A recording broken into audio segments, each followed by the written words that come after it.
ogene na-afịa anyị agbapụkwara n'ịchara nwa Mgbafor egbe tem tem tochara nwa Mgbafor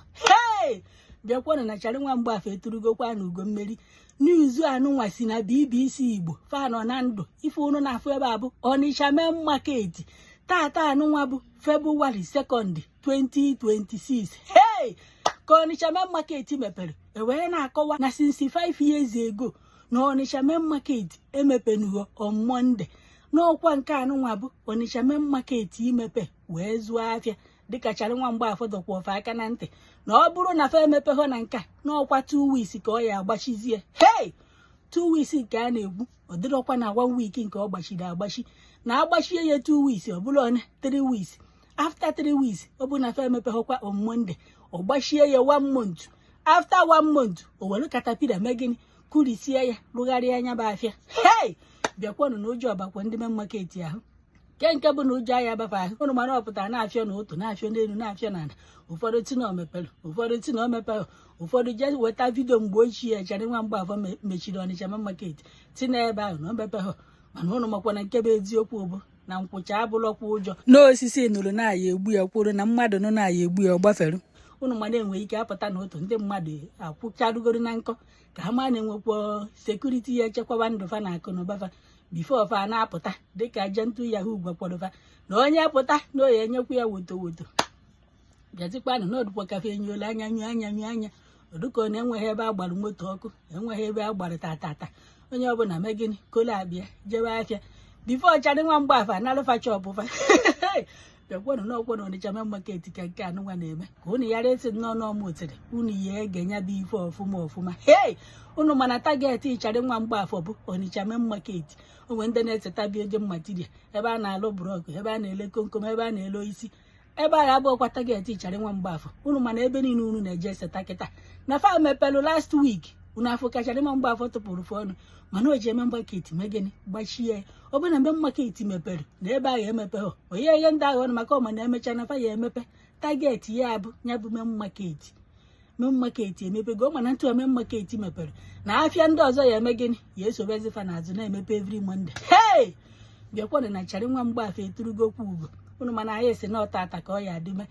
na ya na ndị IPOB ma Gentle Yahoo na chara nwa Mgbafor ka ha marụ nke onye anyị eso na-apịzikwa ndị Igbo karị mood onye ateta ụla oti anyị nke nwa onye eteta oti anyị nke nwa na ndị mmadụ nọzi na kọmentị na-asị na ọkwa Gentle Yahoo tiri onye apụta na n'ilo na ọ bụrụ ọkwasa Anambra steeti ka Gentle Yahoo tiri onye apụta na n'ilo na ọma ife dịka ma Imo ma Enugu ma nke nwa na ọ na saịdị ahụ na ọ na-afa emepeghọta afụbekwa vidio fa na ebe onye ọbụla tinyere anya abụso na Onitsha na Main Market ka anya onye ọbụla dị bikonu dịka enyere sitadgo nwa ndị Enugu steeti na ndị Imo na ndị Abịa fa emepere ka ọ na fa emepeghọ unu etiri anyị na kọmentị ka anyị marụ na Onitsha nwa bụkwa target eji ekwu ife nwa na omepegokwa so na afịa Onitsha ya azụbazi every Monday tem tochara nwa Mgbafor na omerikwana na ọgụ nwa agwakwa m unu na chara nwa Mgbafor bụ gịnị 1 man 10 mapolu anụ nwere ajọ obi anụ nganga mpi ofu ji a na-eme ofu road hakwa abụpụlacharụ afụbekwa m ọgụ chara nwa Mgbafor jere yara ituru ugo mmeri kama ya ụna apịrị ọchọ dị mma na ụna apịjie 1 year 1 month 6 months unu ya apịsie ya ike agwakwa m unu na ife a na ọ kwadoro ya akwado na Jenụwarị 8-10 na o bupụtara moto ka nkụ kponye ndị uwe ojii kponye ndị ọrụ agha ọ kwadokwara ya akwado nke onwedị obi ya hakwa akụ ya akụ ọ bụrụ na ndị Onitsha Main Market emepeghọ taa fa apịrị ya 2 weeks ọ chọkwa ịma okwukwo na obi ọkwa Onitsha na ebe obi bụ ọka unu pịrị ya 2 weeks pịrịcha unu apịrị ya 1 month onye na-azụ afịa nọ n'ụlọ 1 month nke etinye na akaụntụ ọhịa na-agbada ọ bụrụ onye ji famili ụmụazị onye eri nri ndị na-eje akwụkwọ onye akwụ ụgwọ nwunye otu na agụụ na-aga maọbụ ọ bụ na nwunye ụdị ime ọmụmụ everyday ana nna ọkwọnụ nke na-afịa na chara nwa Mgbafor emepegokwa Onitsha Main Market na onye atụzikwa ugo mmeri tem ahapụ unu ka unu gee n'ọnụ ndị BBC inweta ife onyonyo a nyere m aka ka ifesa ya ka ndị na-esi mba ebe dị iche iche na-abịa afịa na Main Market ka fa marụkwa na fa nwezikwa ikikere ịbịa mbọsị Monde megịnị zụrụ afịa na udo chikwa na ndị nke m ebe anyị nọ ugbu a bụ Johnson Street Main Market Onitsha ka anyị kpagharịala nke anyị fụkọ n'ọdụ afịa dị ugbu a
Anyị nọ na UAC line main market ka akpagharịa ka akụkọ ọnọdụ dị ugbu a.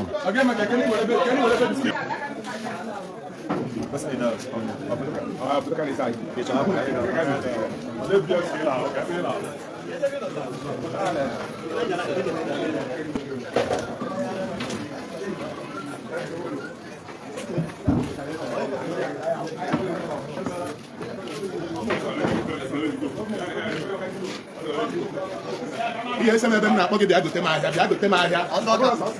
ọdọka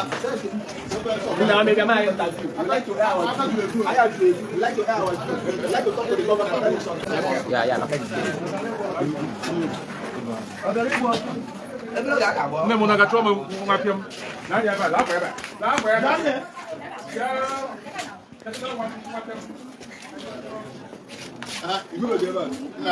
you want to buy that? I have those here. I want shoes. Hello? I have singlets. They say shoe. Children's singlet. Yeah, adult and singlet. I don't know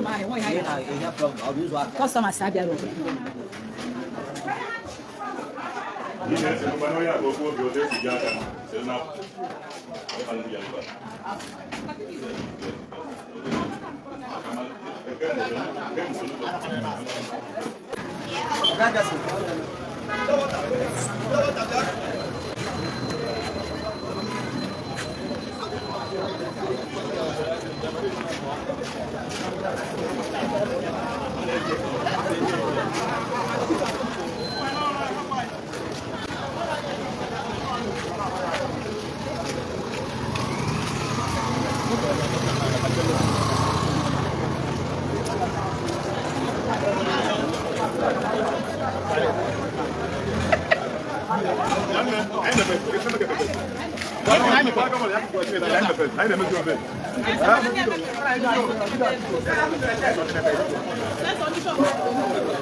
Bani melai no.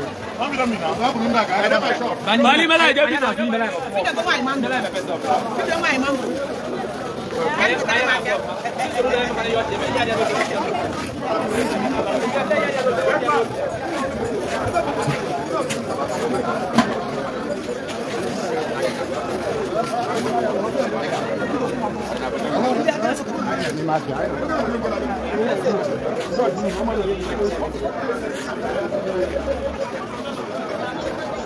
Kada siapa apa siapa?